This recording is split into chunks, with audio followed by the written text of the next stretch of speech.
আমরা প্রবাসীরা এমআরপি যেভাবে আছে সেভাবে আমাদেরকে ই পাসপোর্ট করার সুযোগ করে দিন।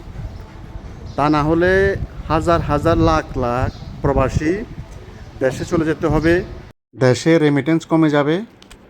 দেশের একটা অর্থনীতির একটা বড় একটা সমস্যা হতে পারে। আমাদেরকে এমআরপি অনুযায়ী ই পাসপোর্টটা করার সুযোগ করে দিন। পরবর্তীতে যখন আমরা একবারে চলে যাব এই দেশ থেকে, দেশে গিয়ে আমরা যথেষ্ট প্রমাণ দিয়ে আমরা আবার পাসপোর্টটা করব। আমাদেরকে এখন এই দেশে থাকার ব্যবস্থা করে দেন। আমাদেরকে এমআরপি যেভাবে আছে এভাবে এই পাসপোর্টটা করার সুযোগ করে দিন। প্রত্যেকটা প্রবাসী এই বিষয়ে আওয়াজ তোলেন ভাই, ঠিক আছে? আর সরকারের পক্ষ থেকে যদি বলা হয় না, যারা প্রবাসে আছে এরা তো রেমিটেন্স পাঠাইবে, তাদের ফ্যামিলির জন্য টাকা পাঠাইতে হবেই।